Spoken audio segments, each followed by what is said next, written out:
नमस्कार। उत्तरको चासो यो विशेष प्रस्तुतिमा यहाँहरूलाई स्वागत छ। म नयन सापकोटा। चिनिया विदेश मन्त्री वाङ यी 3 दिने नेपाल भ्रमणका क्रममा हिजो अपराह्न 3 बजे काठमाडौँ उत्रिएका छन् र चिनिया विदेश मन्त्रीको यो भ्रमणले कस्तो सन्देश दिन खोजिरहेको छ?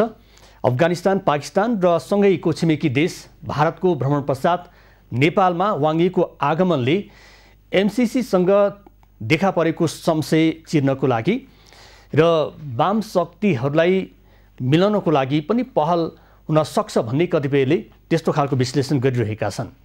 एकातर्फ एमसीसीमा चीन पक्षको चासो र सँगसँगै एमसीसी अनुमोदन नहोस् भन्ने उसको आशय एकातर्फ विफल भइरहँदाखेरि नेपाली राजनीतिक दलहरूको अबको भूमिका के हुन्छ र यो भ्रमणले दिन खोजेको सन्देश के हुन सक्छ? आज हामी यिनै विषयमा छलफल गर्नको लागि स्टुडियोमा 2 जनालाई बोलाएका छौँ। विश्लेषकको रूपमा डाक्टर विजय मिश्र र त्यसैगरी डाक्टर केपी शर्मा। उहाँ अन्तर्राष्ट्रिय मामिलाका जानकारको रूपमा पनि परिचित हुनुहुन्छ। दुवैजनालाई स्वागत छ। धन्यवाद। अब म पहिला कोसँग सुरुवात गरौँ भन्ने अब गोला प्रचार गर्न सकिदिनँ होइन। अब यहाँबाट अलिकति परै जान चाहन्छु, नजिकको देउता हेला भन्छन्, परै जान चाहन्छु म डाक्टर केपी शर्मासँग। यो एमसीसी अनुमोदन भइसके पछाडि केही समयको अन्तरालमा चिनिया विदेश मन्त्री वाङ यीको नेपाल भ्रमण भएको छ। यो भ्रमण एमसीसीले गर्दाखेरि उपयुक्त हुन खोजिरहेको छ कि अथवा यो नियमित भ्रमणकै क्रममा अथवा पहिला नै मिलाइएको भ्रमणको रूपमा हामीले बुझ्नुपर्छ? अब यो खास कस्तो छ भन्दाखेरि यो नियमित भ्रमण होइन, यो चाहिँ आकस्मिक भ्रमणको रूपमा आएको भइपरि आएको भ्रमण मेरो बुझाइमा। अब यसको कारण चाहिँ के हो? मेजर कारण भन्दाखेरि नेपालले अन्तर्राष्ट्रिय जुन उसको फरेन पोलिसी थियो त्यसमा एक प्रकारले 180 डिग्रीमा युटर्न गर्यो, उसले छलाङ मार्यो। त्यो भनेको कस्तो भन्दाखेरि उसको एउटा असंलग्नता परराष्ट्र नीति जुन थियो र त्यो कुरा चाहिँ उसले छोडेर त्योबाट चाहिँ धेरै टाढा गएर नेपाल चाहिँ अहिले एक ध्रुवीय अथवा चाहिँ प्रो अमेरिकन पोलिसीमा गएको भन्ने खालको चिनियाहरूको बुझाइ भएको हुनुपर्छ र त्यसको केही यथेष्ट प्रमाणहरू पनि चिनियाहरूसित र हामीले विश्लेषण गर्दा हामीले पनि देख्छौँ। त्यसो भइसकेपछि नेपाल एउटा सेन्सिटिभ जोनमा प्रवेश गरेको हुँदा र अमेरिकनहरूको पोलिसी के पनि छ भन्दाखेरि कुनै सानो देशलाई प्रोक्सी फोर्सको रूपमा, जस्तै अहिले युक्रेनलाई हेर्नुहोस्, त्यसैसँग जोडेर हामी प्यारलालाई हेर्न पनि सक्छौँ, प्रयोग गरेर अर्को मतलब चाहिँ काउन्टर दिनुपर्ने, खास गरी जुन चीन जस्तो देश छ त्यसलाई चाहिँ भोलि नेपाली भूमि प्रयोग गरेर चाहिँ आउन सक्छ भन्ने खालको चिनियाहरूको बुझाइ भएको कारणले र अब यो जुन खालको एउटा प्रो अमेरिकन पोलिसीमा नेपाल गइसकिसकेपछि चीन यहाँहरूले पनि नसोचेको एउटा मतलब चाहिँ कुनै परिघटना विकास भएको हुँदाखेरि उनीहरू पनि एउटा सरप्राइजिङली एक प्रकारले हताशमा अब नेपाल चाहिँ मतलब चाहिँ यो इन्डो पेसिफिक स्ट्राटेजीभित्रको अमेरिकन मतलब पकडमा गएर भोलि यो युक्रेन बन्न सक्छ कि भन्ने हिसाबको उनीहरूको एउटा सोच विकास भएर आपतकालीन मतलब चाहिँ भ्रमण गरेको देखिन्छ। भनेको यो अहिलेको यो ठ्याक्कै देखिएको दृश्य मात्रै होइन, यसले अलिक परको दृश्य देखा पर्न खोज्दैछ। त्यही भएर चीनको चासो चाहिँ त्यही रूपमा चाहिँ अगाडि आउन खोजेर अहिले यो आकस्मिक भ्रमणको रूपमा चिनिया विदेश मन्त्रीको एकदमै हो। यो कस्तो भयो भन्दाखेरि अमेरिकाले जब भारतको झ्यालबाट भारतको देशबाट चाहिँ जब नेपाललाई हेरिरहेको थियो, त्यो कुरा छोडेर डाइरेक्ट अमेरिकाले जब यहाँ हस्तक्षेप गर्यो र माइक्रो म्यानेजमेन्ट अहिले त केसम्म विश्लेषण गर्न थालेको छ भने अहिलेको सरकार नै मतलब चाहिँ अमेरिकाको ब्याकअपमा बनेको सरकार हो भन्ने खालको विश्लेषणहरू आइरहेछ। अन्तर्देशको जारी भएको त्यो त्यहाँदेखिकै कुराहरूलाई लिएर जोडेर मान्छेहरूले हेरिरहेछन् र त्यसको ठ्याक्कै पुष्टि चाहिँ फेरि एमसीसीको प्रकरणले पनि गर्छ। त्यस्तै युक्रेनको उसमा नेपालले लिएको अडानलाई पनि पुष्टि गर्छ। अफगानिस्तानको केसमा पनि नेपालले लिएको अडानलाई पुष्टि गर्छ।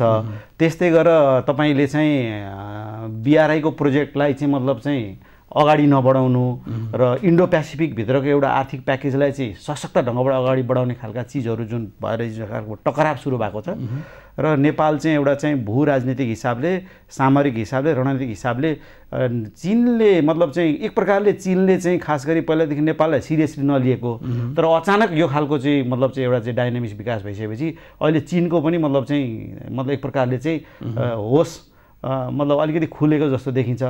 तर समग्रमा भन्दाखेरि चाहिँ ग्लोबल पोलिटिक्समा हेर्नुहुन्छ भने चाहिँ चीन चाहिँ बहुध्रुवीय अथवा दुई ध्रुवीय राजनीतिलाई स्थापित गर्न खोजिरहेको छ। अमेरिका चाहिँ एक ध्रुवीय राजनीति आफ्नो जुन पकड छ त्यसलाई चाहिँ त्यो डाइनामिक्सलाई बचाउन खोजिरहेको छ। र दुईटाको टकरावको प्रत्यक्ष रिफ्लेक्सन चाहिँ नेपाली पोलिटिक्समा परेको देखिन्छ। र नेपाल चाहिँ अब एक ध्रुवीय राजनीति पुरानो जुन खालको शीतयुद्धकालीन जुन खालको पोलिटिक्स छ डाइनामिक्स छ त्यसैको पकडमा गएको अहिले देखिन्छ। तर चीन चाहिँ बहुध्रुवीय या दुई ध्रुवीय राजनीतिलाई अगाडि बढाउन खोजेको देख्दाखेरि नेपालको फरेन पोलिसी र चीनको फरेन पोलिसीमा टकराव देखिन्छ। डाक्टर विष्णु, अब जस्तो यो अहिलेको दृश्य जसरी वाङ्गीको आगमन यो बनी बनाऊ होइन, यो आकस्मिक नै हो। नेपालमा देखा परेको पछिल्लो घटनाक्रमलाई नजिकबाट निहालिरहेको र एमसीसी प्रकरणमा चीनले खुल्ला रूपमा नै प्रतिक्रिया जनाएको त हामीले छर्लङ्ग देखिसकेका छौँ होइन। उहाँले भन्नुभयो नि यो चाहिँ अमेरिकी जुन एउटा चाहिँ डिजाइनमा होइन, परमादेश सरकार बनाउने क्रममा किन नहोस् होइन, सरकार गठनको क्रममा किन नहोस्, यो चाहिँ त्यहाँदेखि नै हाबी भएर अहिलेको एमसीसीसम्म आइरहँदाखेरि यस्तै हो कि अलिक फरक हो तपाईँले देखेको चाहिँ? अनि उहाँले भनेको कुरा एउटा एङ्गलबाट त्यो सही हो, तर दुईवटा कुरा यहाँ भन्नुपर्ने के छ भनेदेखि आकस्मिक भ्रमण भनेर हुँदै होइन।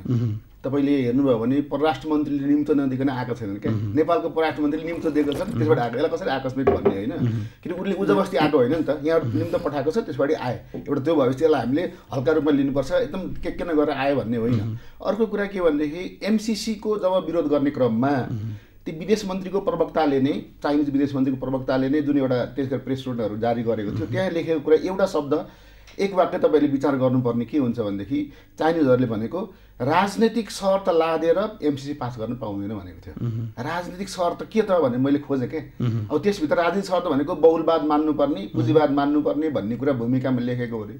अब नेपालले के मान्दछ भन्ने कुरा त त्यो यदि नेपालको संविधानमा पुँजीवाद अथवा बहुलवाद नभएको भए राजनीतिक शर्त लादेर किन गरिस् भनेर चाइनाले भन्न पाउँथ्यो। तर त्यो संविधानभित्रै छ नि त।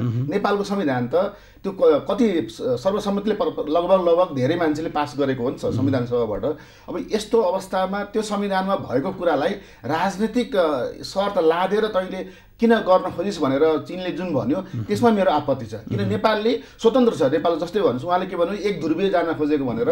शीतयुद्धको बेलामा नेपाल एक ध्रुवीय छँदै थिएन। पहिलो ध्रुव अमेरिका, दोस्रो ध्रुव रुस थियो होइन, रसिया थियो। त्यसबाट नेपाल चाहिँ असंलग्न राजनीतिले भनेर तेस्रो ध्रुवमा सदस्य भएर बसेको थियो नेपाल त्यतिखेर। अहिले पनि नेपालले के भने नेपालको सरकारलाई अहिले म धन्यवाद दिन्छु, किनभनेदेखि उसले के भने एमसीसी पास गरिसकेपछि यो चाहिँ अमेरिकामय भयो भन्ने खालको जुन कुरा आइसकेपछि नेपालको सरकारले पनि हामी असंलग्न राजनीति मान्दछौँ भनेर ब्यालेन्स मिलाउनको लागि मिडियामा वाररै एमसीसीको समर्थन गरेर अमेरिकामुखी भयो भनिसकेपछि सरकारले चलाखीपूर्वक कूटनीतिक प्रयोग गरेर चाइनाको विदेश मन्त्रीलाई बोलाइसकेपछि ऊ आउनुभयो। अहिले होइन आउनु नै भएको छ। यसले गर्दा के भने हामी अमेरिकामुखी पनि भएको छैनौँ, हामी कसैको मुखी हुँदैन, हामी असंलग्न राजनीति मान्छौँ। जति हामीले अमेरिकालाई मान्यता दिएको छौँ त्यति नै हामी पनि यो सरकारले चाइनिजहरूलाई पनि दिन्छ भन्ने कुरा गरेर निम्तो दिएर बोलाउनु भएको हो नि। त्यसलाई हामीले के भने नेपालले अझै पनि असंलग्न राजनीति छोडेको छैन भन्ने यो हो। तर अब यसलाई चाहिँ यसरी बुझ्दा नि हुन्छ भनेर कतिपयले भनिरहेका छन्। एउटा चाहिँ एमसीसी प्रकरणले जुन चीनको सुरक्षा चासोमा यसले बढी मात्रामा चाहिँ प्रश्नहरू उब्जाइरहेको छ। चीनले जति बेलामा एमसीसी अनुमोदन हुने क्रममा थियो उसले आफ्नो प्रतिक्रिया मार्फत सम्बोधन पनि गरिसकेको थियो। यतिले मात्रै नपुगेर हामी नेपालको जमिनमै गएर यहाँ चाहिँ हामी सम्झन खोजिरहेका छौँ, हामी पछाडि फर्केका छैनौँ, हामी अगाडि नै छौँ भन्ने सन्देश दिनको लागि पनि वाङ्गी नेपाल भ्रमणमा आएका हुन् भन्ने कतिपयले त्यसरी विश्लेषण गरेका छन्। त्यही त अब त्यो कस्तो भने हाम्रो नेपालमा हाम्रो वर्चस्व कायमै छ अथवा नेपालको जुन भड्किएको जुन कूटनीति छ नि अथवा चीनप्रति अलिकति यताउता लिक छोडेको हो कि चिसोपना आएको हो कि भनेर त्यसलाई तातो बनाउनको लागि यहाँ आउने। पहिले पनि तपाईँले देख्नुभयो भने के अरे पहिले चीनको यहाँ कोही ठुलो आउने बित्तिकै भारतबाट नै आउँथ्यो क्या भटाभट ठुल्ठुलो एकदम हतपत आएर किन हाम्रो ब्यालेन्स मिलाउनुपर्छ, किन कतै नेपाल रिसायो कि भन्ने पनि भयो। त्यसैले नेपालको तपाईँले एउटा कुरा चाहिँ त्यो के भने तत्काल आएको अब BRI कन्सेप्टलाई पनि त तिमीहरू लागू गर नि त भन्ने पनि एउटा भयो। अथवा धेरै कुराहरू जस्तै 56 अरब रुपियाँ त उसले अनुदान दिन्छु भनेको छ नि त, त्यो त चीनलाई हामीले धन्यवाद दिनै पर्छ, किन उसले पनि त अनुदान दिन्छु भनेकै छ। कहाँ अनुदान दियो? BRI यस्तो 56 अरब दिन्छु भनेको त राम्रो कुरा, अनुदानकै कुरा छ। अरू तर धेरै कुराहरू यति नै एग्रिमेन्टहरू कम्युनिस्ट सरकारको पालामा योभन्दा अगाडि पालामा भएका छन् जुन सहमतिहरू भएका जसलाई कार्यान्वयन भएको छैन। अहिले तपाईँले हेर्नुभयो भने लगभग हामी नाकाबन्दी के अरे भन्छौँ नि, पहिले भारततिर नाकाबन्दी भनेर कराउँथ्यो, तर चीनतिर अहिले नाकाबन्दी भएको कुरा कसैले पनि वास्ता गर्दैन भने हामी भनिरहेको छौँ। यी सबै कुराहरूलाई गर्दाखेरि अब यो अवसरलाई नेपाल सरकारले कसरी आज र भोलिभित्र थाहा पाइन्छ। नेपाल सरकारले साँच्चीकै असंलग्न परराष्ट्र नीति अवलम्बन गरेर उसको कुराहरूलाई पनि प्राथमिकता दिएर लागू गर्न खोजेको हो, अथवा झारो टार्नेर उसलाई चाहिँ के अरे 2 दिन कटाइदिने अनि यसो मिठो मसिनो खुवाइदिने र फर्काइदिने गर्यो भने बल्ल अनि हामीले ठोकेर भन्न सक्छौँ यो अब अमेरिकातिर लागेछ है भन्ने बुझ्नुपर्छ। तर यो 2 दिनको अब पर्ख्यौँ हेरौँ, यदि उसले BRI कन्सेप्टलाई अगाडि बढाउनलाई सम्झौता भयो भने, अझ त्यसको अगाडि प्रोसेस गयो भने, अथवा जस्तै अरू धेरै दर्जनौँ छ नि त 35 वटा जति छ, त्यसलाई कार्यान्वयन गर्नलाई सरकारले हस्ताक्षरहरू गरेर अगाडि बढ्यो भने हामीले त के गर्छ, हामी असंलग्न परराष्ट्र नीतिमै रहेछौँ भन्ने भयो। त्यसैले यो 2 दिन विदेश मन्त्री यहाँ हुँदै 2 दिन के छ भने नेपालको विदेश नीति के हो भन्ने कुरा आम पब्लिकले अथवा विश्वले बुझ्ने के अरे अवसरको रूपमा यसलाई मैले लिन्छु। जबसम्म भित्र गोप्य कुरा के हिजो राति शुक्रबारसम्म रातिसम्म कुन सम्झौता हुन्छ अहिलेसम्म सरकारले आउट गरेको छैन।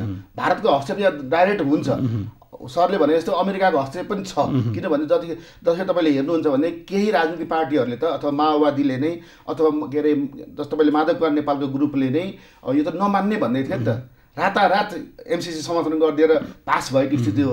अब उनीहरूले किन माने त भन्ने कुरा यहाँनिर अब MCCमा अनुमोदन गर्नको लागि हाम्रो सहभागिता किन भन्ने सन्दर्भमा त पुष्पकमल दाहाल प्रचण्डले पटक पटक भनिरहेका छन्, सभामुख पद पनि जाने, अर्को दल पनि जाने, सबै जाने भन्दा त बरु यसलाई जोड्न नै ठिक हो।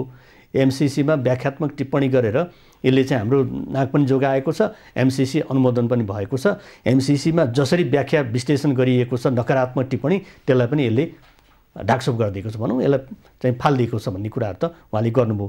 यो चाहिँ ठिकै हो सबै, तर होइन त्यो चाहिँ उहाँ त के अरे युटर्न पिपल पार्टी भइसक्नु उहाँ होइन, किन प्रचण्डज्यूले माओवाद भन्नेबाट गए प्रचण्ड पथ ल्याउनु भयो, अहिले संसदीय व्यवस्थामा आइसक्नु भएको छ।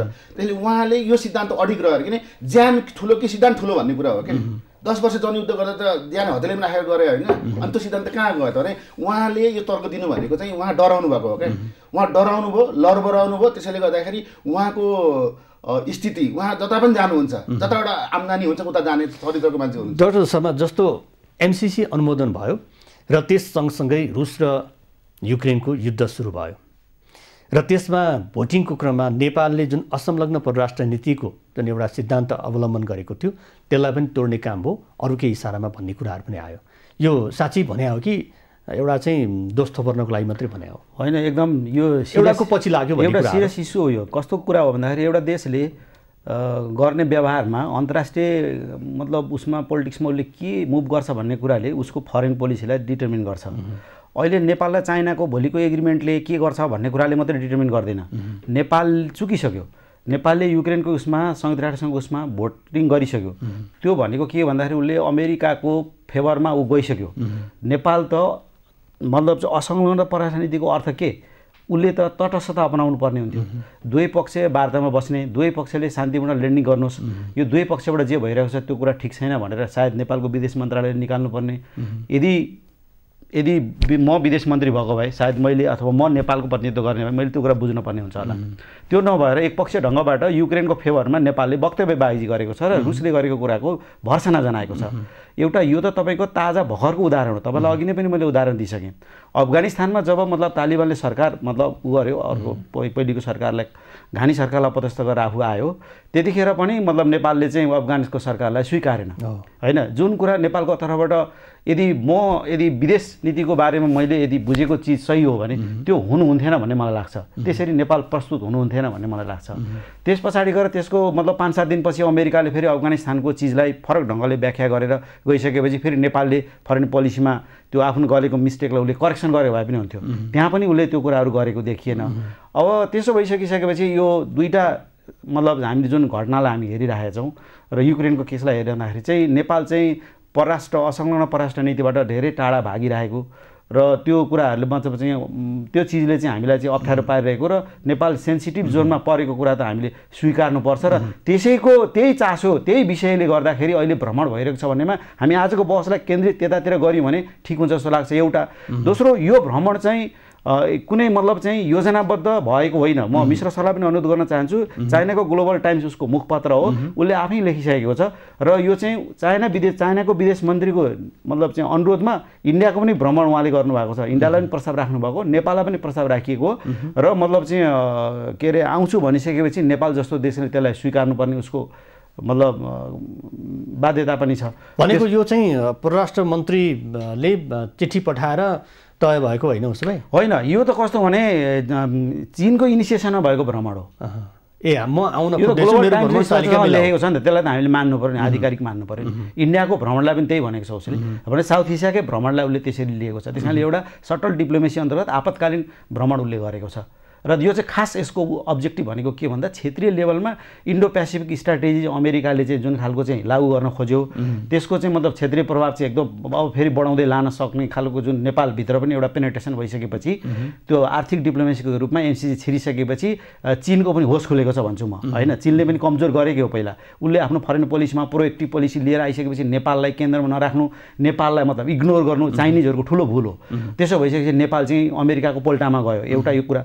दोस्रो चाहिँ चीनले अर्को एउटा साउथ एसियामा के सम्भावना देख्यो भने अहिले युक्रेन र रुसको जुन चाहिँ वार भइरहेको छ त्यसमा चाहिँ चीन र इन्डिया चाहिँ एकै ठाउँमा उभिए र चीन र भारत एकै ठाउँमा उभिसकेपछि चीनले के देख्यो भन्दाखेरि चाहिँ एउटा सानो विन्डो देख्यो, एउटा सम्भावना देख्यो, ताकि यही बेलामा मतलब चाहिँ अमेरिका र भारतको चाहिँ दूरी बढिरहेको यो यो यो यो यो इस्युलाई हेर्ने उसमा चाहिँ बढिरहेको र भारतको चाहिँ फेरि रुससित चाहिँ एकदम मतलब चाहिँ डिपेन्डेन्सी हाई त्यो टेक्नोलोजी र मतलब चाहिँ वेपनमा।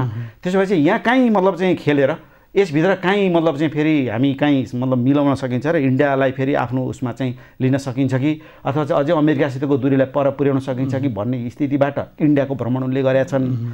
त्यसमा फेरि इन्डियाको चासो के छ भन्दाखेरि चाहिँ उसको चाहिँ बोर्डर इस्यु टाउको दुखायो। यदि बोर्डर इस्युमा मतलब चाहिँ पेसिफाई हुन्छ र त्यो कुराहरूमा चाहिँ कुनै मतलब चाहिँ सल्युसनहरू भोलि निस्किन सक्छ भनेदेखि त अमेरिकाको कस्टमा फेरि चाइनालाई किन रिसाउने भन्ने इन्डियनहरूको पनि मुभ हुनसक्छ। त्यसो भएकोले गर्दाखेरि चाहिँ अहिले साउथ एसियामा चाहिँ इन्डो पेसिफिक जुन पोलिसी छ, स्ट्राटेजी छ, त्यो चाहिँ पहिला चाहिँ अब इन्डिया अलरेडी मेम्बर हो, त्यसै गरेर अहिले इन्डाइरेक्टली नेपाल पनि त्यसको मेम्बर बन्यो भन्छु म त। भनेको नेपालले चाहिँ अमेरिकालाई देखाएर के चाइनासँग चाहिँ मोलमलाइ गर्न खोजिरहेछ? त्यस्तो खालको चाहिँ नेपालको नेताहरूले त संसदमै बोल्नु भएको छ, होइन। गगन थापाको प्रस्तुतिमा पनि त्यही पाएको थिएँ मैले त त्यसले गर्दाखेरि हिजो बाबुराम भट्टराईको मतलब चाहिँ मैले एउटा भिडियो अघि भर्खर हेरेको थिएँ, त्यसमा उहाँको पनि प्रस्तुति त्यही खालको थियो। यो एकदम त्यस्तो हो भने यो इम्याच्योर कुरा हो, यो बालहट हो, यो एउटा राज्यले गर्नुहुने गलत काम हो र यदि चाइनालाई देखाएर नेपालले इन्डियासँग के अरे इन्डियासित या चाइनासित बार्गेन गर्छ भने त्योभन्दा मतलब कमजोर फरेन पोलिसी र एउटा चाहिँ मतलब इम्याच्योरिटी केही हुन सक्दैन।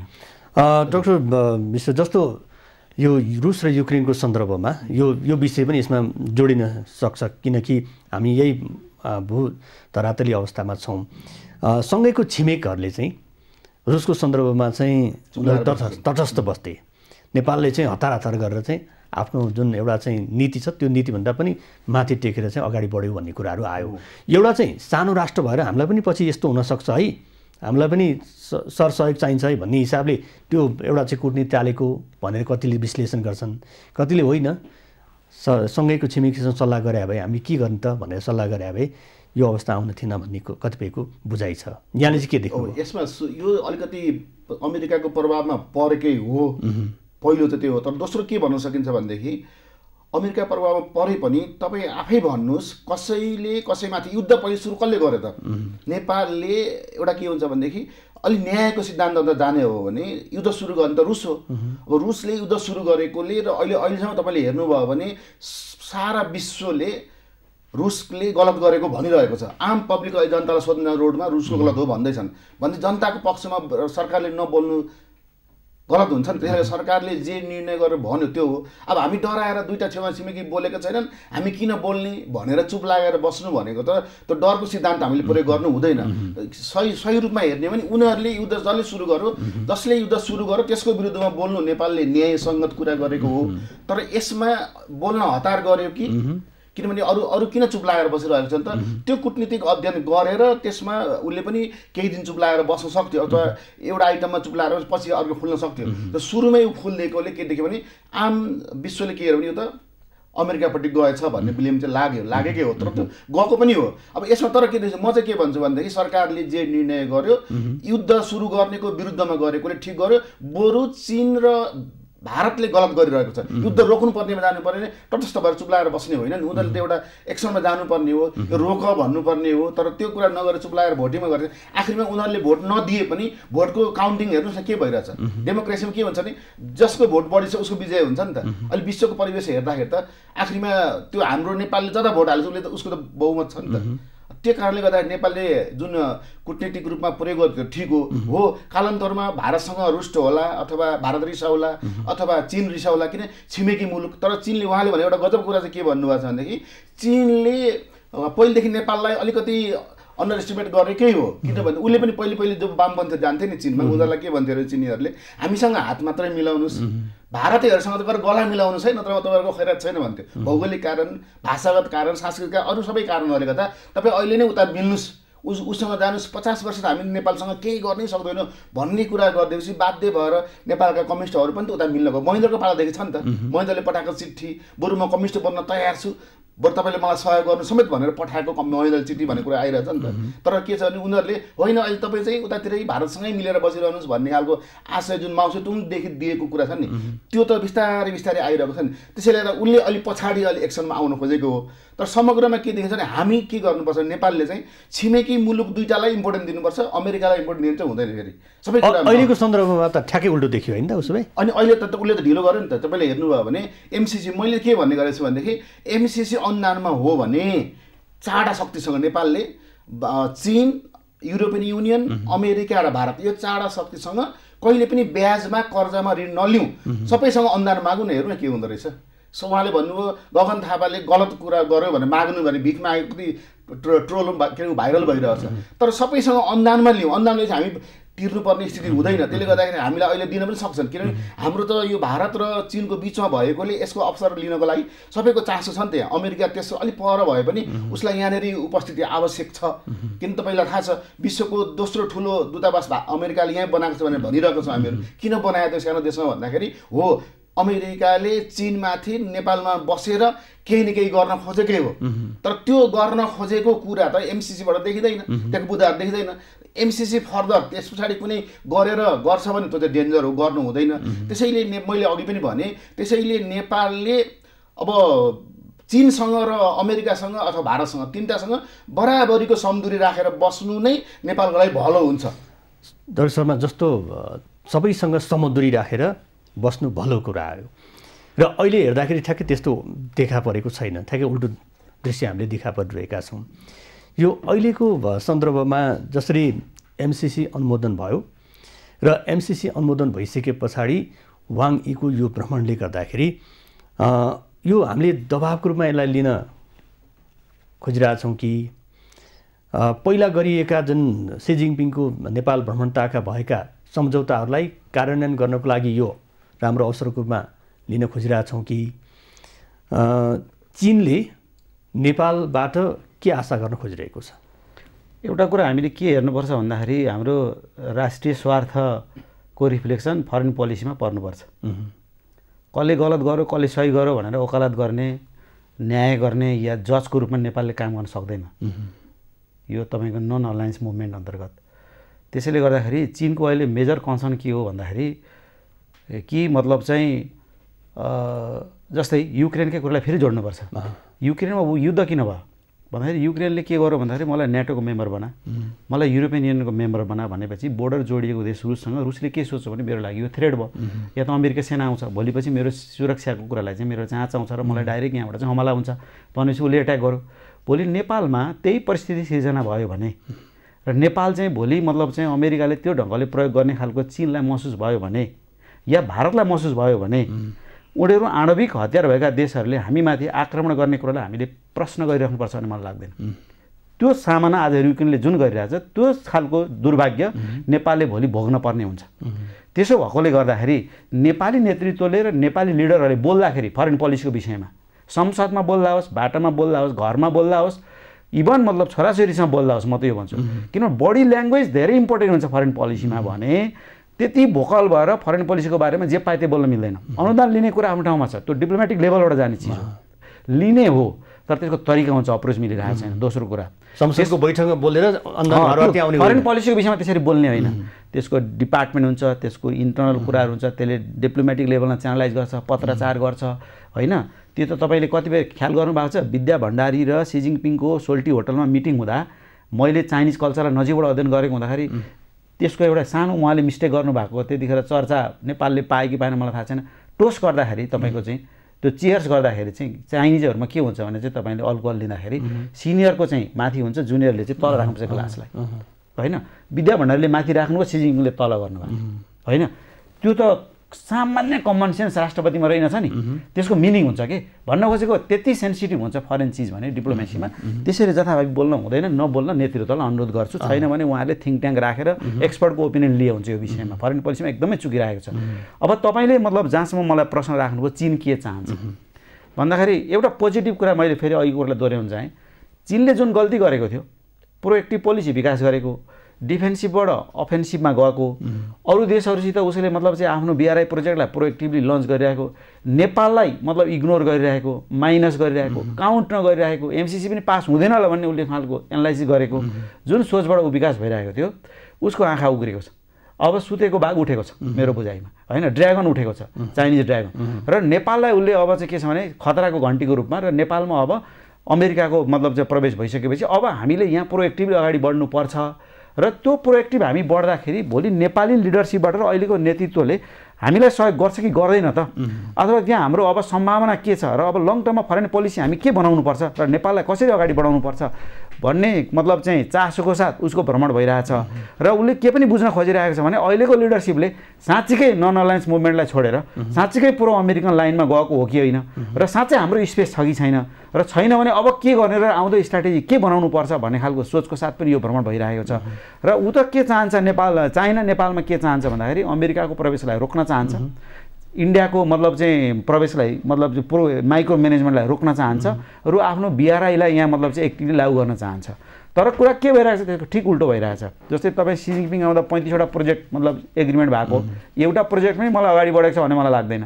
र ती प्रोजेक्टहरूको कुनै पनि मतलब चाहिँ डिटेल मतलब चाहिँ प्रोजेक्ट प्रोफाइलहरू हुन्छ नि, नबनाएको डिपिआर हच्चाको भरमा नेपालले प्रस्ताव राखेको छ, त्यसमा कुनै एक्सर्साइज भएको छैन। इभन कतिसम्म मैले सुनेको छु भन्दा कतिपय यहाँका कर्मचारीहरू, ब्युरोक्रेटका मान्छेहरू मतलब चाहिँ भारतको प्रभाव परेर बिआरआईको प्रोजेक्टलाई रोक्नको निमित्त त्यो फाइलहरू अगाडि बढाउँदैनन् रे होइन, त्यो सम्म पनि सुन्नमा आएको छ। अब त्यस्तै भयो अमेरिकाको प्रभाव परेर अब तपाईँको एमसिसी आइसक्यो भने डाइरेक्ट अब रहेछ, अब बिआरआई कहाँ अगाडि बढ्छ, बढ्दैन। त्यस कारणले गर्दा त्यो खालको चुनौती अब कसरी सामना गर्न सकिन्छ र नेपालको साइकोलोजी के छ र अबको लिडरसिप, यो लिडरसिपको मनोविज्ञान के हुनसक्छ भन्ने खालको एक प्रकारको यसले चाहिँ मतलब चाहिँ एमआरआई गर्ने भन्नुहोस् न या सिटी स्क्यान गर्न चीन आएको छ अहिले। सिटी स्क्यान गर्न यो एकदम यो बिम्बमा उहाँले चाहिँ प्रस्तुत गर्नुभएको छ। सिटी स्क्यान गरिसके पछाडि कहाँ कहाँ रोग के छ भन्ने कुरा त्यसले चाहिँ निर्क्युल गर्न सक्छ होइन।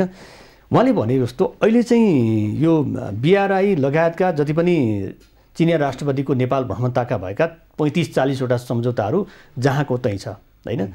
स्यापुरबसी सडक होस्, हुन त अब अहिले तातो पानी र केरुङ नाकामै चाहिँ राम्रोसँग सामान चाहिँ आउजा हुन सकेको छैन, त्यो अवस्था छ भने चीनले यसमा केही चाहिँ आफूलाई चाहिँ भुलेको कुरा पनि हामीले देख्यौँ। साँच्चै कि अब हाम्रो राजनीति चाहिँ वामपन्थी शक्तिहरू पनि काङ्ग्रेससँग मिलेको, प्रजातान्त्रिक शक्तिहरू पनि कम्युनिस्टसँग मिलेको होइन, यो मिलाइएको हो कि मिलेको हो?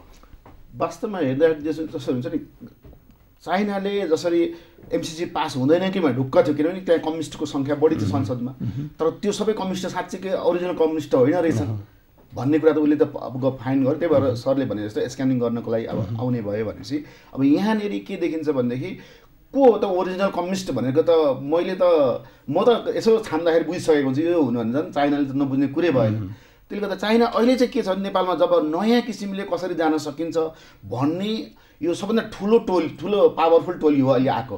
अरू धेरै अब राजदूतले गर्ने कुरा यताउता त्यतिकै गयो। तर यो अहिलेको विदेश मन्त्री जुन आउनुभएको छ उहाँले गर्न खोजेको जस्तै BRI-लाई सरकारसँग अहिले कुरा गर्ने त BRI-लाई प्रक्रियामा लैजाऊ भन्ने हो, अरू के दिन सक्छ उसले गर्ने हो। अथवा तपाईँले भन्नुभयो भने अहिले मेडिकल पढेका मान्छेहरूले इन्टर्नसिप गर्न जान पाएको छैन, कत्रो आन्दोलन गरेछन्, सानोतिनो झिनामिना कुराहरू पनि केही कुराहरू आउला। तर समग्रमा के हो भनेदेखि MCC-लाई कसरी विफल पार्न सकिन्छ त्यसको लागि कुनै दुलोहरू छ कि छैन भन्ने खोजी गर्नको लागि पनि उहाँ आउनुभएको हो भन्ने मलाई लाग्छ। जस्तै के छ भनेदेखि MCC-को तपाईँ धारा 5 मा हेर्नुभयो भने 30 नेपाल सरकारले चाह्यो भने 30 दिन अगाडि जानकारी गराएर कुनै पनि बेला यसलाई रद्द गर्न सक्छ भन्ने त त्यहाँ छ। त्यसैले अब आउने संसदीय निर्वाचनमा किन MCC-को अवधि 5 वर्षको भनिएको छ, हुन त अब कति वर्ष जाला ठेकान छैन, तर त्यो 5 वर्षभित्र हुने संसदीय निर्वाचनमा फेरि कम्युनिस्टहरूलाई विशेष गरेर एमाले र माओवादीलाई मिलाएर फेरि कम्युनिस्टको सरकार बनाएर त्यो MCC-को धारा 5 लाई प्रयोग गरेर त्यो सरकारले यसलाई रद्द गरिदियोस् भन्ने चाहना चीनको छ।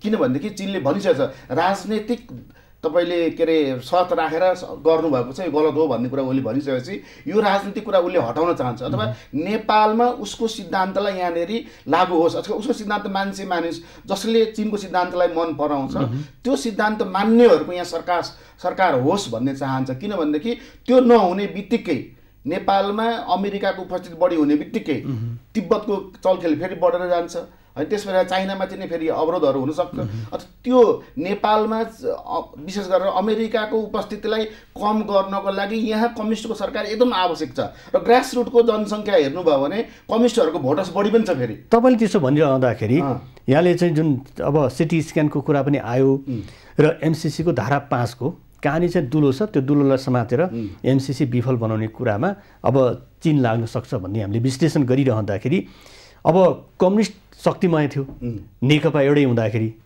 होइन, नेकपा टुक्रियो दुईटा दल भयो, दुईटा दलबाट अर्को एउटा दल पनि उत्पन्न भयो होइन।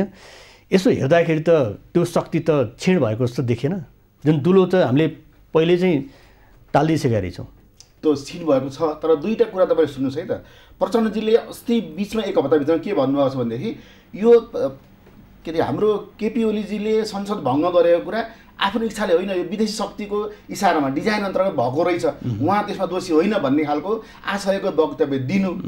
हामीले पर्यो भने हामी एमालेसँग मिलेर जान्छु भनेर उहाँले उहाँका नजिकका पार्टीका मान्छेहरूले भन्नु र चीन पनि त्यही चाहनु भनेपछि चीनले जे बाजा बजाउनु खोज्यो त्यही बाजामा उहाँले ताल मिलाइदिएको मात्रै हो भन्दै। अब मैले के देखेको छु भनेदेखि यदि केपी ओलीजीले है व्यक्तिगत रूपमा केपी ओलीजीले अलिकति अमेरिकाको नजिक भनेर मान्छेले हेरिरहेका छन् विभिन्न गतिविधिले गर्दाखेरि, केपी ओलीजीले नमाने भने एमालेको दोस्रो पुस्ताका नेताहरूलाई र माओवादीलाई मिलाएर अगाडि बढ्न सकिन्छ कि भन्ने हिम्मत गर्नको पनि विदेश मन्त्रीको रोल छ है, मैले देख्छु उनीहरूको त्यो आएको। किनभने तपाईँले अहिले विष्णु जी जानुभएको छ उतातिर, अर्को त हाम्रो देवगुरुङ जानुभएको छ, यी सबै गएको उपचारको लागि जानुभयो। यी सबै कुराहरूले के भने दोस्रो पुस्ताको वामपन्थीहरूलाई एकजुट बनाएर पहिलो पुस्ताकालाई अलि तिनीहरू त बिक्री भए है, पहिला पुस्ताका बिक्री भए तिनीहरूलाई बरु पन्छाएर दोस्रो पुस्ताको कम्युनिस्टहरूलाई एक ठाउँमा राखेर नेपाललाई फेरि कम्युनिस्टमय बनाएर MCC-लाई के अरे विफल बनाउने हो कि भन्ने रणनीतिमा गएकोले यसपालि मैले के देखेको छु भनेदेखि यदि केपी ओली र तपाईँले हेर्नुहोस् न माधव कुमार नेपालसँग, झलनाथ खनालसँग, बाबुराम भट्टराईसँग यिनीहरू पनि त पूर्व प्रधानमन्त्री हो नि, तर तिनीहरूसँग भेट छैन नि त।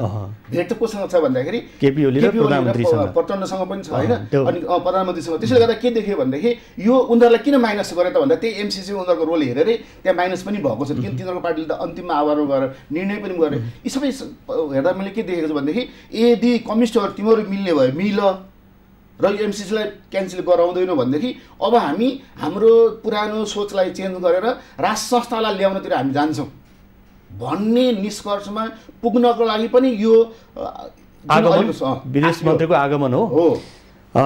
शर्माजी जस्तो उहाँले त नयाँ कुरा ल्याउनु भयो, एउटा कुरा चाहिँ कम्युनिस्टहरू मिल्ने मिल होइन, यो MCC-लाई विफल गर्नको लागि हामी साथ दिन्छौँ र तिमीहरू मिल्दैनौ भने अब हामी पहिलाको संस्थालाई स्थापित गरिदिन्छौँ, यो सम्मको आशयसहित विदेश मन्त्री वाङ यीको भ्रमण भनेर उहाँले त्यो खालको विश्लेषण गर्नुभयो। एकातर्फ नेपालका कम्युनिस्ट पार्टीका नेताहरू यही सन्दर्भमा चाहिँ चीनको भ्रमणमा जानु होइन, अब वर्षमान पुन त आफ्नो शारीरिक उपचारको लागि उहाँ जानु त्यो अलग्गै पाटो भयो। अब उपचारमा त्यहाँ भलाखुसारी नहोला भन्न नि सकिन्न। तर देव गुरुङ, विष्णु पौडेल लगायतका नेताहरू त्यता जानु अब यो समयको हो कि यो वामपन्थी शक्तिहरू एक हुन सक्ने सम्भावना पनि छ है भन्ने कतिपय सन्दर्भमा नेताहरूले बोल्दै आइरहेका छन्। उहाँले ल्याउनु भएको चाहिँ दोस्रो कुरा चाहिँ जुन राज संस्थाको एउटा चाहिँ वकालत छ नि, यसमा चाहिँ यहाँको टिप्पणी सुनाउनु कस्तो हो? अब कस्तो छ भने मिश्रजीसँग म यो विषयमा पार्सियल्ली एग्री गर्छु। कस्तो हो भन्दा तर अहिले नै राज संस्थाको विषयलाई चीनले सोचेको जस्तो मलाई लाग्दैन। किसँग उसँग एउटा बेटर अप्सन अलरेडी छँदैछ। तर उसले एउटा के मिस्टेक गर्यो चाहिँ चिनको एङ्गलबाट बोल्दैछु है मैले, नेपालको एङ्गलबाट। नेपाललाई त्यसले फाइदा गर्छ कि बेफाइदा आफ्नो ठाउँमा छ। चाइनिजहरूको एङ्गलबाट हेर्दाखेरि उसले के गल्ती गर्यो भन्दाखेरि जस्तो उसको सदा सहायतामा कम्युनिस्ट पार्टीहरू एक भएकै हो, त्यो कुरा पक्का हो। तर जतिखेर कम्युनिस्ट पार्टीहरूको भित्र दरार आयो र पार्टी फुट्यो त्यतिखेर चाहिँ उसले मतलब चाहिँ जति उसले साँच्चै चिनले चाहने हो भने नेपालको कम्युनिस्ट पार्टीहरू त अहिले पनि 1 घन्टामा एक हुन्छ नि त। यो त हामीले मतलब मान्नुपर्छ। कतिपय सन्दर्भमा त यो एमसिसी अनुमोदनभन्दा 1-2 दिन अगाडि पुष्पकमल दाहाल र नेकपा एमालेका अध्यक्ष ओलीबीच भएको भेटवार्तामा त्यस्तो खालको माहौल पनि बनिसकेको थियो जुन माहौल केपी ओलीको एउटा भनाइले त्यसलाई पुष्टि गर्न सकेन। जस्तो पहिला नेकपा हुँदाखेरिको जुन आरोप लगाइएको थियो त्यो आरोपलाई चाहिँ फिर्ता लियो अनि मात्रै मिल्छु भन्ने सम्मको चीनले माइक्रो म्यानेजमेन्टको हिसाबले प्रोएक्टिभली मतलब नेपालमा मुभ गरेको छैन।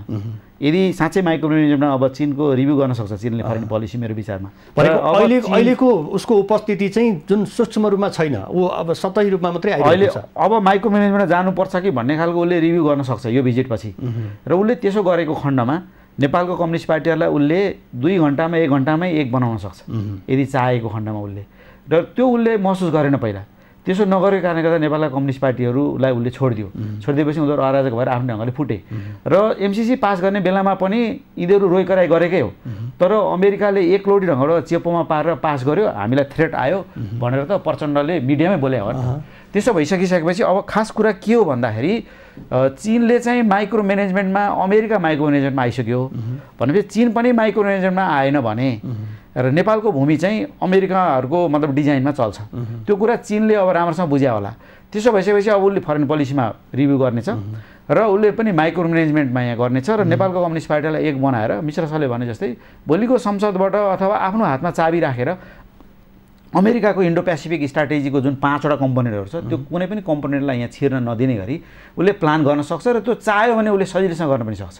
त्यसैले गर्दाखेरि अहिले नेपाल चीन अहिले मतलब चाहिँ चीनको मतलब चाहिँ अलिकति उसको सोचमा परिवर्तन भएको छ र उसले नसोचेको घटना नेपालमा घटेको छ। त्यसैले गर्दाखेरि उसले अब चाहिँ माइक्रो म्यानेजमेन्ट मार्फत नेपालका कम्युनिस्ट पार्टीहरूलाई एक बनाएर आउने चुनावसम्ममा या भएन भने पनि 1-1.5 वर्षभित्रमा योको मतलब पोलिटिकल जुन चाबी छ, राजनीतिक जुन चाबी छ के छ त्यो जुन अहिले अमेरिकाको हातमा गएको उसको बुझाइ छ त्यो आफ्नो हातमा खोज्न सक्छ र त्यसको प्लानिङ सायदको सुरुवात यो भिजिटबाट भएको भन्ने मेरो बुझाइ छ। अब चाहिँ के देख्नु? त्यसले गर्दाखेरि अहिले नै राज संस्थाको विषयमा उसले नसोच्ला। तर इतिहासलाई हेर्दा अतीतलाई हेर्दा उसको राज संस्था एकदम बलियो स्थिर पावर थियो। चीन कुनै पनि आइडियोलोजीको पक्षमा थिएन नेपालको केसमा, ऊ कुनै पनि एउटा स्थिर शक्तिको खोजीमा थियो। यदि कम्युनिस्ट पार्टीहरूको बिचको त्यो चिजहरू बन्न सकेन भने भोलि उसले राज संस्थालाई रिभाइभ गर्ने कुरामा सपोर्ट गर्दैन भनेर भन्न चाहिँ सकिँदैन। अब न त यो कुराहरू अब व्याख्यात्मक टिप्पणीले पनि पुष्टि कतिपय सन्दर्भमा गरिरहँदाखेरि पनि हामीले उहाँले उठान गरेको जुन बुँदा नम्बर 5 मा नेपालले चाह्यो भने त्यो चाहिँ 30 दिनभित्रमा सूचना दिएर चाहिँ यो सम्झौता भङ्ग गर्ने कुराहरू पनि त्यहाँ लेखिएको छ भन्ने कुरा आयो होइन।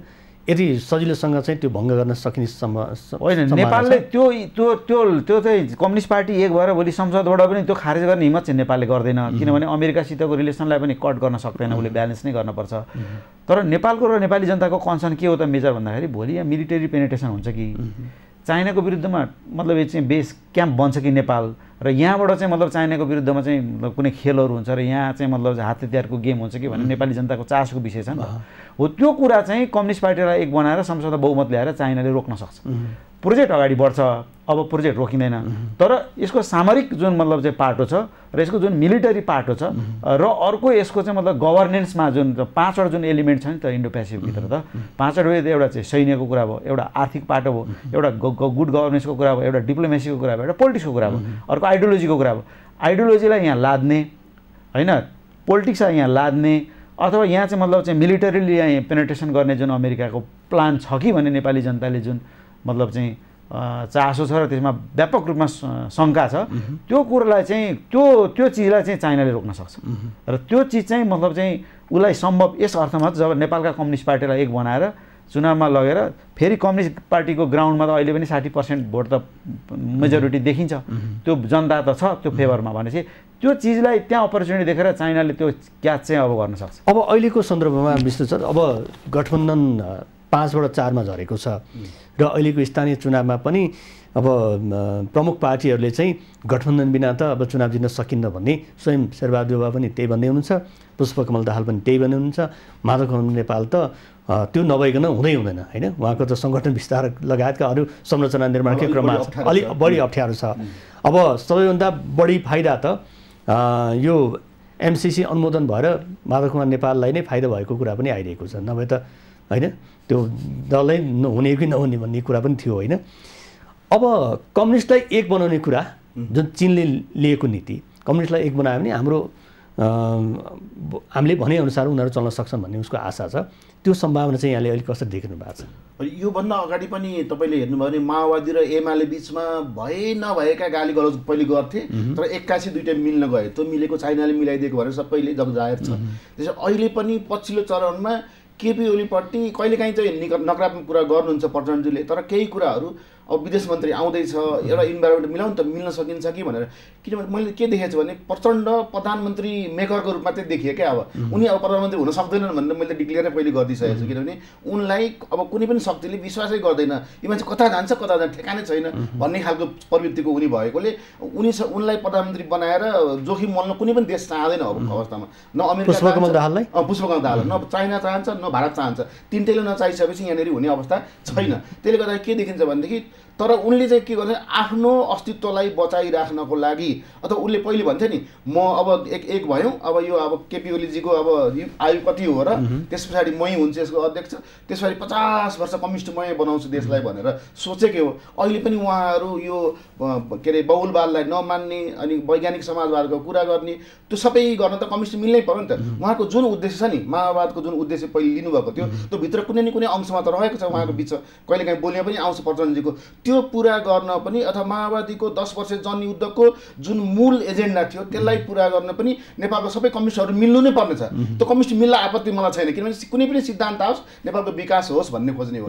चाइनामा कम्युनिस्ट शासन छ तर त्यहाँ त विकास भएको छ नि त। मैले एउटा कुरा के भन्छ भने चाइनिजहरू कहिले पनि नेपालको विरुद्धमा त केही सोच्दैन, यो चाहिँ विचार गर्नु छैन। नेपालको विरुद्धमा केही सोच्दैनन् चाइनिजहरूले, जहिले पनि नेपालको लागि पोजिटिभली सोचिरहेको हुन्छन्, यो कुरा जगजाहेर छ पहिलेदेखि हेर्दाखेरि। तर उनीहरूलाई आपत्ति के छ भने नेपालमा अरूले हस्तक्षेप गर्दाखेरि हामीलाई अप्ठ्यारो पर्यो, त्यसै अरूको हस्तक्षेप कम गरिदियो भने उसको रिक्वेस्ट हो। यो रिक्वेस्टलाई मान्नको लागि यसपालिको यो भ्रमणमा नेपाल सरकारले, अहिलेको सरकारले उसले भनेका कुराहरू मानिदिएर पनि अगाडि बढिदियो भने, जस्तै सरले भन्यो एमसिसी त के होला अब लागू होला, तर बिआरआई पनि लागू गरिदिनु पर्यो। तर अब के छ हेर्नुहोस्, अस्ति पूर्व परराष्ट्र मन्त्री जुन काङ्ग्रेसबाट हुनुभएको थियो उहाँले के भन्नुभएको छ भने बिआरआई पनि अनुदानमा दियोस् न त भन्ने कुरा गर्दै हुन्छ। भने जसरी भनौँ न कुटनीतिक रूपमा कर्मचारीहरूले फाइलहरूलाई के अरे डोरभित्र हालिदिने, चाइनिजहरूको कुरा फाइलहरू यसलाई अगाडि बढ्न नदिने भारतको प्रभाव, यो त उहाँले भनेको कुरा सत्य हो। भारतको प्रभावमा त्यो कुराहरू रोकिएको। तपाईँले हेर्नुभयो भने एकपल्ट आयल निगमको केस थियो नि, त्यो जुन यहाँ नाकाबन्दी भएपछि अनि 3-4 कर्मचारी गएका थिए नि त चिनमा त्यो गर्नु भनेर।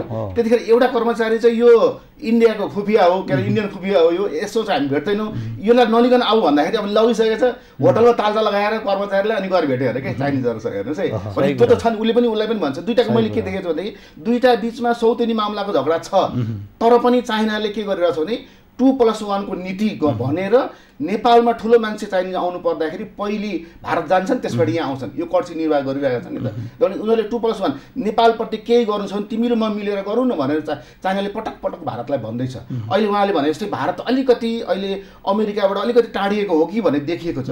यो काङ्ग्रेस भइदिएको भए टाढिने थिएन, तर यो भाजपा भइसकेपछि कतै भाजपा तपाईँ थाहा छ नि, प्रधानमन्त्री मोदी पटक पटक स्वाट्टै कतिपल्ट त चाइना गएको थियो नि त, यसो चिया खान गयो जस्तो गरेर पनि गइरहेको देखिन्थ्यो। यो सबै हेर्दा के छ भने कतै न कतै चाइनिज राष्ट्रपति र मोदी बिचमा कुनै जेन्टलम्यान एग्रिमेन्ट भएको छ, जसले गर्दा हामी नेपालीहरूले आत्तिनु पर्दैन। दुईटैले नेपालमा अमेरिकाको चलखेललाई कम गर्नको लागि केही चलखेल गर्छन्। भारत चुप लागेर बस्दैला, अलिकति अमेरिकाले गर्दाखेरि चुप लागेर बसे जस्तै चीनले पनि केही एग्रेसिभ कुरा गर्यो भने भारत चुप लागेर बस्दिन सक्छ अहिलेको अवस्थामा। डाक्टर सर, जस्तो उहाँले भन्नुभयो नि, चाइनाका राष्ट्रपति, चिनिया राष्ट्रपति सी जिनपिङ र भारतीय प्रधानमन्त्री नरेन्द्र मोदी बिचको जुन खालको चाहिँ एउटा त्यहाँ चाहिँ सम्झौता भनौँ न, जेन्टलम्यान उहाँले भन्नुभयो, जेन्टलम्यान सम्झौता, र त्यही अन्तर्गत चाहिँ अफगानिस्तान, पाकिस्तान र भारत त नजाने भनिएको सुनिएको थियो हामीले, खासमा लद्दाखको विषय लगायतका अरू जुन चीन र भारत बिचको समस्याको कारणले गर्दाखेरि त्यहाँ नजाने भन्दा पनि भारत पसेर नेपाल आउनुलाई चाहिँ यहाँले त्यहाँ पनि केही भलाकुसारी भएर नेपालको सन्दर्भमा कुरा भएको हामीले बुझ्न सक्छौँ कि अथवा उनीहरूको त्यो आफ्नै आन्तरिक मामला? अब यो उहाँको भ्रमण अफगानिस्तानको त डिक्लेयर थियो, के अरे पाकिस्तानको त डिक्लेयर थियो होइन। अफगानिस्तान र भारतको भ्रमणलाई उहाँहरूले पब्लिकमा ल्याउनु भएको थिएन मेरो बुझाइमा। तर मलाई के लाग्छ भन्दाखेरि जस्तो अवश्यत रूपमा कुनै जेन्टलमेन एग्रिमेन्ट दुईटाको बिचमा भएको छ भन्ने मलाई लाग्दैन। तर परिस्थितिले एउटा के वातावरण बनाउँदैछ अन्तर्राष्ट्रिय पोलिटिक्स र राष्ट्रिय घरेलु क्षेत्रीय राजनीतिले भन्दा अहिले जस्तो तपाईँको अमेरिकाको प्रत्यक्ष माइक्रो म्यानेजमेन्ट नेपालमा भइरहेको कुरामा भारत खुसी छ जस्तो मलाई लाग्दैन, किनभने उसको स्पेस खोसियो नि। त्यो कुरामा चीन पनि खुसी छैन। भनेपछि यो पोइन्टमा दुइटैको नेपाल हेर्ने दृष्टिकोणमा एकरूपता हुन सक्छ है। त्यसले गर्दाखेरि अलि उहाँले ल्याएको कुरा जुन राष्ट्र संस्थाको कुरा छ नि, त्यो राष्ट्र संस्थाको बिन्दु चाहिँ लास्टमा त्यो कुरामा पुग्न सक्छ, त्यो गोल हुन सक्छ, दुइटैको गोल भरि बन्न सक्छ त्यो चिजमा होइन। भनेको उनीहरूलाई हतारो छ त्यो विषयमा कुरा गर्दा चाहिँ त्यो बाटो अहिले नजाला। एउटा कमन पोइन्ट थियो होइन, यो चाहिँ मतलब के भने घरेलु राजनीतिमा क्षेत्रीय राजनीतिमा एउटा कमन पोइन्ट भयो नेपाललाई हेर्ने दृष्टिकोणमा। दोस्रो कुरा अर्को कमन ग्राउन्ड कहाँ भयो त भन्दा अन्तर्राष्ट्रिय पोलिटिक्समा अहिलेको मतलब चाहिँ रुससितको रिलेसनमा भारत पनि रुससँग राम्रो सम्बन्ध राखिरहेछ भने चीन त एकदम दाजुभाइ जस्तो रुस र रुसमा बसिरहेको छ, यहाँ पनि यिनीहरू कमन छन्। दोस्रो कुरा। तेस्रो कुरा, भारतलाई अहिले परेको समस्या कहाँ हो भन्दाखेरि चीन र रुस मिलेर संयुक्त रूपमा हतियार उत्पादन गर्न थाले होइन। त्यो त उनीहरूले निर्णय नै गरे। अब चीनले भारतले के गरिरहेछ भन्दा रुसको हतियार किनिरहेछ भनेपछि अब त्यो भनेको त अप्रत्यक्ष रूपमा चीनले उत्पादन गरेको हतियार भारतले किनेर त भोलि चीनसित लडाइँ हुँदाखेरि त त्यो मेकानिजम त सबै चीनलाई थाहा हुन्छ भनेपछि त भारत त स्वतः परास्त हुन्छ। उसले त त्यो युद्ध त जित्न सक्दैन। अहिले उसलाई परेको सङ्कट त्यो हो। त्यसको अर्थमा त्यो टेक्नोलोजी र त्यो हतियार चाहिँ अमेरिकाले ब्याकअप गरेको खण्डमा भोलि अथवा त्यो गरोस् भनेर त्यो खालको प्रेसर दिएर मतलब चाहिँ रुसतिरको रिलेसनलाई चाहिँ कटअप गरेर अमेरिकातिर जाने खालको पोलिसी भारतले नमलाउला भन्न सक्दिनँ म। अब समय सकिएको जानकारी आइसक्यो। जहाँ जाँदै तपाईँको एक लाइनमा सुझाव दिनुपर्दा आजको जुन भनिएको उच्च स्तरीय बैठकमा नेपालको तर्फबाट के कस्तो कुरा राख्नुपर्छ छोटो भन्दाखेरि? नेपालको तर्फबाट नम्बर 1 चाहिँ नेपालले चाहिँ जुन चाइनाको मेजर कन्सर्न जुन बिआरआई प्रोजेक्ट छ त्यो बिआरआई प्रोजेक्टलाई एक्टिभली लागू गर्ने खालको कमिटमेन्ट र खाका सहितको तयारी सहितको मतलब चाहिँ गर्छौँ र त्यसलाई पनि हामीले चाहिँ इक्वली एउटै स्टाटसमा ट्रिट गर्छौँ एमसिसीकै लेभलमा भन्ने खालको कमिटमेन्ट नेपालको तर्फबाट दिन जरुरी छ भन्ने मलाई लाग्छ। तपाईँको सुनौ। त्यो होइन, जति 35 वटै भनेछ नि, जति पनि सबैलाई कार्यान्वयन गर्नको लागि हामी एक्टिभ भएर प्रोएक्टिभ भएर हामी पनि लाग्नुपर्छ। ऊ पनि प्रोएक्टिभ भएर आएको छ भने हामी पनि केमिस्ट्री मिलाउनुपर्छ। दुवै बिचको केमिस्ट्री मिलाएर हामी चीनसँग नजिक छौँ है भन्ने सन्देश विश्वमा दिन सक्नुपर्छ। चीनलाई हामी बिच्काउन चाहँदैनौँ, बिच्काउन चाहँदैनौँ। हाम्रो केमिस्ट्री मिलेको छ भन्नुपर्ने स्थिति। अर्को चाहिँ एमसिसी भित्रको चाहिँ मिलिटरी जुन इन्डो पेसिफिक कम्पोनेन्ट छ, मिलिटरी इन्टरभेन्सन, त्यो चाहिँ यहाँ हुन सक्दैन। त्यसको लागि विश्वस्तता पनि दिलाउनु, त्यो प्रतिबद्धता चाहिँ नेपालबाट लागू गर्नुपर्छ, दिलाउनु जरुरी छ। हस्, हामीसँग समय सकिएको चाहिँ यहाँको यो महत्त्वपूर्ण समय र विचारको लागि दुवैजना धेरै धेरै धन्यवाद। यहाँलाई पनि हाम्रो महत्त्वपूर्ण विचार राख्ने अवसर दिनुभएकोमा धेरै धेरै धन्यवाद। दर्शक, उहाँ हुन्थ्यो अन्तर्राष्ट्रिय मामिला जानकार अनि विश्लेषक डाक्टर केपी शर्मा र त्यसै गरी राजनीतिक विश्लेषक र अन्य विषयमा पनि उहाँले आफ्नो भनाइहरू राख्दै आउनुभएको डाक्टर विजय मिश्र। आज हामीले उत्तरको चासोमा सम्बन्धित रहेर चिनिया विदेश मन्त्री वाङ यीको नेपाल भ्रमण र यसले दिन खोजेको सन्देश र नेपालको तर्फबाट गर्नुपर्ने कार्य यिनै विषयमा रहेर छलफल गऱ्यौँ। आजको समय सकिएको छ। खबरभित्रको खबरको लागि हेर्दै रहनुहोला एभी न्युज खबर। नमस्कार।